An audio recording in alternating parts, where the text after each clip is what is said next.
말씀 보시겠습니다. 이 말씀은 고린도후서 12장 1절부터 4절까지의 말씀입니다. 이제 읽겠습니다. 무익하나마 내가 부득불 자랑하노니 주의 환상과 계시를 말하리라. 내가 그리스도 안에 있는 한 사람을 아노니 14년 전에 그가 셋째 하늘에 이끌려간 자라. 그가 몸 안에 있었는지 몸 밖에 있었는지 나는 모르거니와 하나님은 아시느니라. 내가 이런 사람을 아노니 그가 몸 안에 있었는지 몸 밖에 있었는지 나는 모르거니와 하나님은 아시느니라. 그가 낙원으로 이끌려가서 말할 수 없는 말을 들었으니 사람이 가히 이르지 못할 말이로다. 아멘. 혹시 임사체험이란 걸 한번 들어보신 적이 있습니까? 위키피디아에 따르면 임사체험은 죽음에 가까워진 상태를 느끼는 체험이라고 합니다. 물론 이 체험에는 개개인마다 다 좀 다를 수 있겠지만 거의 공통점의 점은 죽음이 임박하자 영혼이 육체에서 빠져나가서 영의 이 세상에 그런 중력의 지배를 받지 않으니까 공중에 떠 있다고 합니다. 그래서 자기 몸을 죽은 모습을 보고 그리고 그 주위를 잘 본다고 합니다. 볼 수 있다고 합니다. 그리고 어느 터널 속으로 들어가서 그동안 인생, 자기의 어렸을 때부터 현재까지 인생이 영화처럼 보게 된다고 합니다. 터널 끝에 하얀 빛으로 들어가서 이미 죽은 자기 가족들이나 지인들을 만난다고 하죠. 보통 그리고 살아 돌아올 때 이제 임사 체험하고 이제 살아 돌아올 때 오히려 이전보다 건강에 많이 향상되는 경향이 있고 매일 우리가 그동안 누려왔던 거 있지 않습니까? 그동안 당연히 여겼던 거를 좀 다르게 본다고 합니다. 감사하는 마음을 가지고 배려가 늘어나고 물적인 것보다 영적인 것에 좀 더 추구하게 된다고 합니다. 그래서 조지 포먼이라는 그런 권투 선수를 들어보신 적 있습니까? 유명한 권투 선수인데 그 사람이 28살 때 임사 체험을 한 다음에 목사가 되었다고 합니다. 네, 물론 임사 체험이라는 말을 들으면 사람들이 좀 신비주의적이다 이렇게 말을 할 수가 있습니다. 그런데 문제는 그렇게 보기가 어려운 것이 전 세계에서 옛날부터 지금까지 수많은 사람들이 경험하고 있다는 것입니다. 미국에서만 지금까지 800만 명이 경험했다고 하죠. 옛날 중세 영국에서 무슨 일이 있었냐면 어느 한 남성이 죽었는데 그래서 사람들이 그 사람의 시신의 관 속에 앉혀 있는데 갑자기 그 사람이 살아서 일어났다고 합니다. 그리고 이렇게 외쳤다고 해요. 다시 천국에 들어가고 싶어 라고 외쳤다고 합니다. 그래서 그 사람은 자신의 인생을 하나님께 다 드리기로 결정하고 성직자가 되었다고 합니다. 성경에서도 이러한 임사체험을 한 사람으로 추정되는 사람이 있으니 바로 사도 바울입니다. 그 사람이 루스드라라는 도시에서 전도를 했을 때 많은 군중이 그를 미워하는 군중이 와서 그를 돌로 쳐 죽였습니다. 그리고 그 시체를 밖으로 던졌다죠. 아마 그때 임사 체험을 하지 않았나 추정됩니다. 어떻게 할 수 있냐? 그 사람이 돌아와가지고 낙원에 가가지고 돌아왔는데 보통 사람들한테 돌을 맞으면 어떻게 돼요?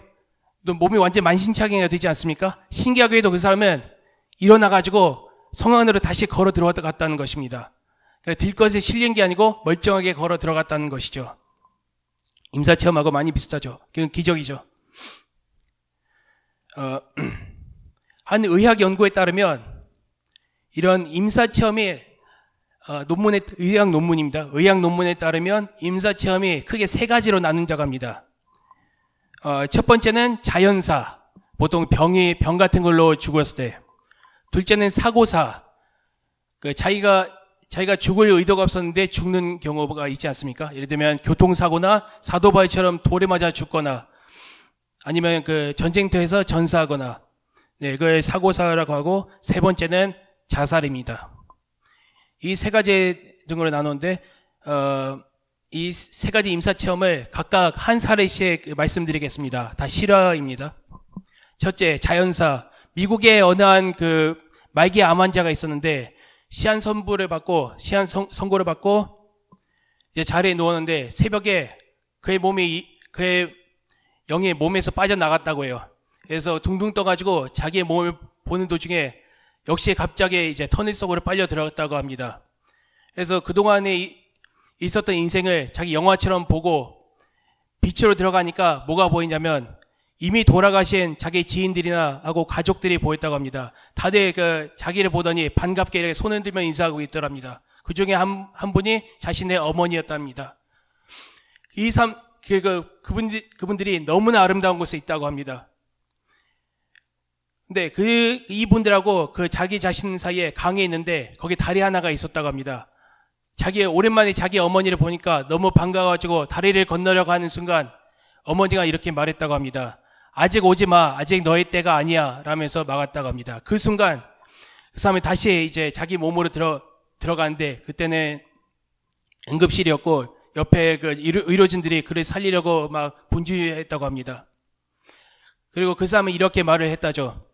나는 죽음이 두렵지 않다고요. 결국 2년 반 동안 이렇게 전한 후에 이제 천국으로 갔다고 합니다.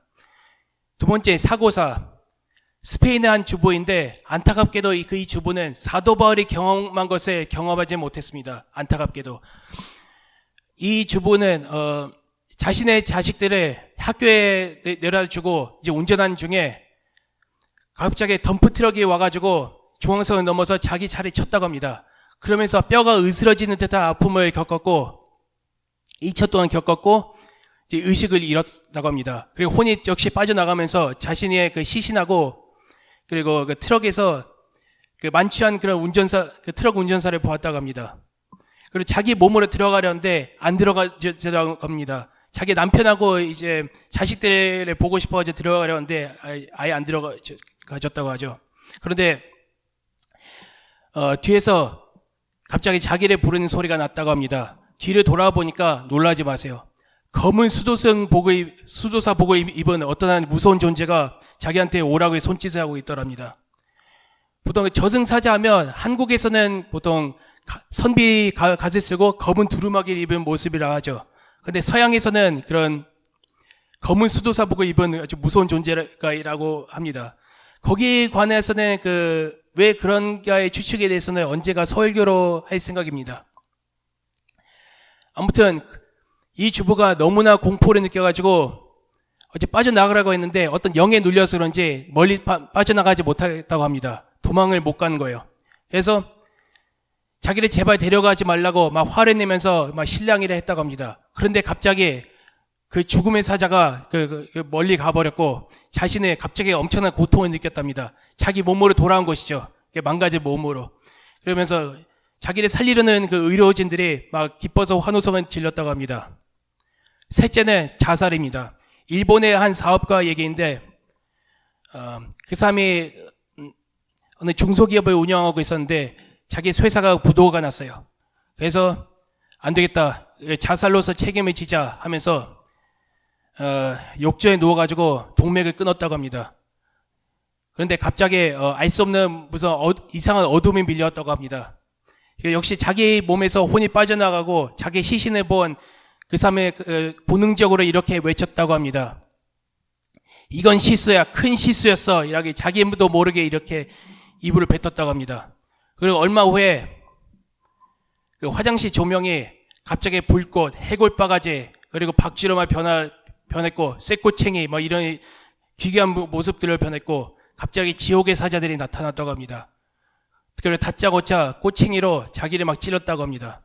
그리고 이 사람을 울면서 내가 잘못했습니다. 막 울면서 애원했지만 그 지옥 사자들은 그 말을 듣지 않고 그 사람을 그 지하로 이렇게 끌어내렸다고 합니다. 빛의 속도로 밑으로 내려가는데 차가운 땅속을 지난 후 용암이 지난 후에 어떤 장소에 이르렀는데 그거에서는 수많은 사람들, 그러니까 셀 수 없는 수많은 사람들이 불 속에서 비명을 지르고 있었답니다. 그리고 지옥의 사자들은 그를 그 지옥불로 던져버렸고 거기에서 그는 이 지구에서 경험할 수 있는 고통의 수백 배나 되는 고통을 경험했다고 합니다. 그리고 지옥 사자들은 그를 막 꼬챙이로 막 찌르기 시작했다고 합니다. 그리고 더 놀란 것은 거기에 이미 죽은 자신의 지인들이 거기 있는 걸 발견했다고 합니다. 그리고 이 지인들이 자기한테 이렇게 외쳤다고 해요. 왜 너가 여기 있는 거야? 빨리 나와. 여긴 너가 올 곳이 아니야. 라고요. 그리고 얼마 후에 갑자기 자기 육신으로 돌아왔답니다. 다행히도 천만다행히로 응급실에 있는 자기의 몸으로 돌아왔다고 합니다.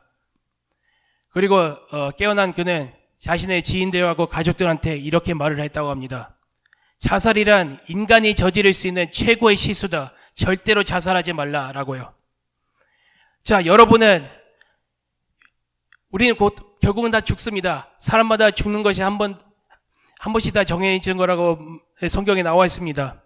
이 생명이 끝날 때 어떤 운명을 맞고 싶으십니까? 하늘에 올려져서 천국에 이미 가신 가족들과 지인들을 반갑게 만나고 싶으십니까? 아니면 지옥에 있는 지인들이 고통당한 것을 보고 싶으십니까? 전자입니까? 후자입니까? 사도 바울은 이렇게 말을 했습니다. 이는 내게 사는 것이 그리스도니 죽는 것도 유익함이니라 라고 말을 했습니다.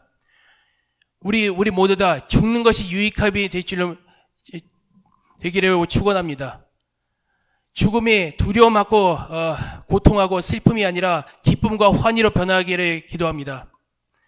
우리 모두 다 이 땅에서 비록 힘들지만 절대 자살하지 마세요. 이 말을 들었으니까 자살만큼 하지 마시고 제발 예수 그리스도를 잘 믿고 천국에 가가지고 이 사도 바울하고 이 암 환자가 겪었던 것을 겪었으면 좋겠습니다.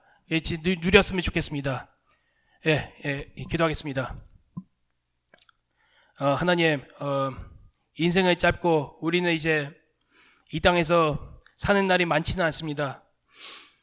하지만 이 땅에서 우리가 오직 예수 그리스도를 붙들고 예수 그리스도께 충성하면서 살 수 있게 하여 주시옵소서. 그래서 나중에 이제 죽을 때